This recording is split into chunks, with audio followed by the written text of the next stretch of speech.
Dikerahkanlah orang Efraim, lalu mereka bergerak ke Savon, dan mereka berkata kepada Yefta, "Mengapa engkau bergerak untuk memerangi Bani Amon dengan tidak memanggil kami untuk maju bersama-sama dengan engkau? Sebab itu, kami akan membakar rumahmu bersama-sama kamu." Tetapi jawab Yefta kepada mereka, "Aku dan rakyatku telah terlibat dalam peperangan yang hebat dengan Bani Amon. Lalu aku memanggil kamu, tetapi kamu tidak datang menyelamatkan aku dari tangan mereka.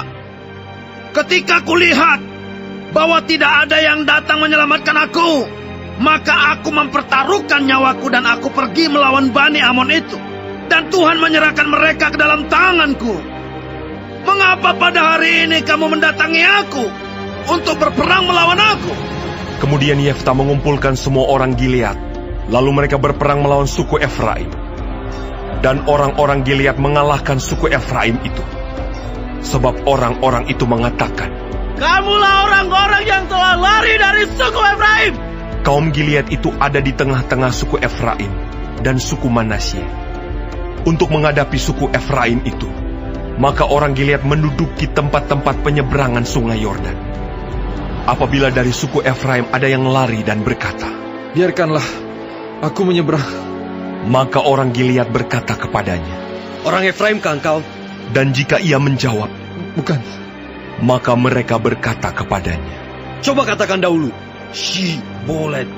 Dan jika ia berkata Sibolet, jadi tidak dapat mengucapkannya dengan tepat, maka mereka menangkap dia dan menyembelihnya dekat tempat-tempat penyeberangan sungai Yordan itu. Pada waktu itu, tewaslah dari suku Efraim 42.000 orang. Yefta memerintah sebagai hakim atas orang Israel 6 tahun lamanya. Kemudian matilah Yefta, orang Gilead itu, lalu dikuburkan di sebuah kota di daerah Gilead. Sesudah dia, maka Ebsan dari Bethlehem memerintah sebagai hakim atas orang Israel. Ia mempunyai 30 anak laki-laki. 30 anaknya perempuan dikawinkannya keluar kaumnya, dan 30 anak perempuan diambilnya dari luar kaumnya untuk anak-anaknya lelaki itu.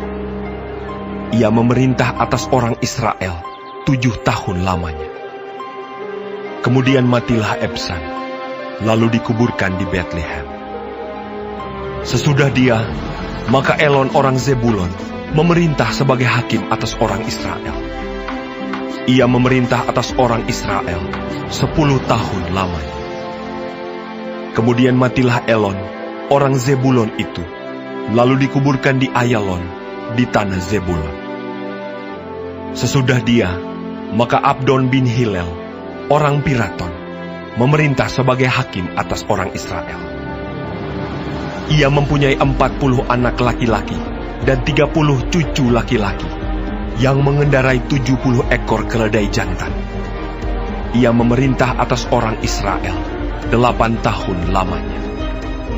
Kemudian matilah Abdon bin Hilel, orang Piraton itu, lalu dikuburkan di Piraton, di tanah Efraim, di pegunungan orang Amalek.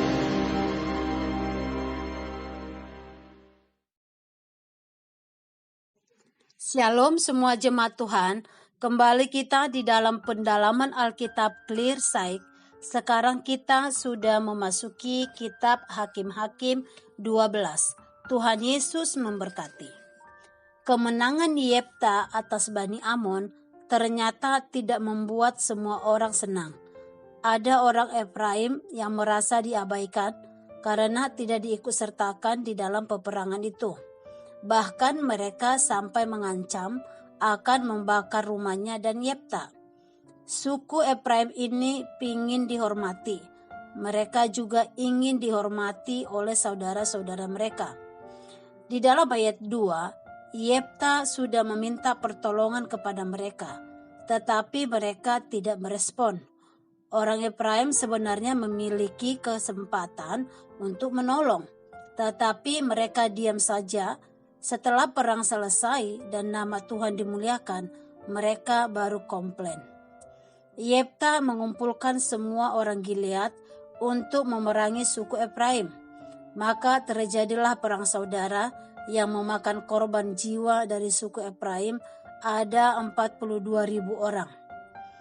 Ketika iri hati dan arogansi berpadu atau menyatu, maka yang ada adalah perseteruan.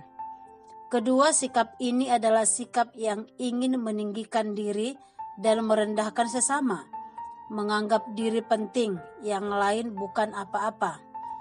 Tidak mudah menghadapi orang yang bersifat demikian, tetapi ada Roh Kudus yang menghendaki pengikut Kristus untuk menanggapinya dengan sabar. Kita harus belajar merendahkan diri dan membalas kejahatan dengan kebaikan. Kiranya Roh Kudus memampukan kita untuk melakukan firman Tuhan ini. Sepeninggal Yefta, Tuhan masih memilih orang-orang untuk menjadi hakim atas umatnya. Ada Ebjar dari Bethlehem, memerintah selama 7 tahun. Elon orang Jebulon memerintah selama 10 tahun. Ada Abdon memerintah selama 8 tahun. Tidak banyak yang dapat kita ketahui tentang ketiga hakim ini.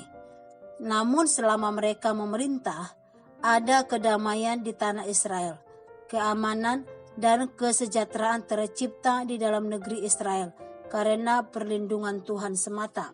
Tuhan berkarya bukan hanya dalam masa perang atau sulit. Di dalam masa yang tenang atau damai pun Tuhan berkarya. Maka tetaplah hidup kita berkarya bagi Tuhan dalam situasi apapun, karena Tuhan tetap berkarya. Amin. Tuhan Yesus memberkati.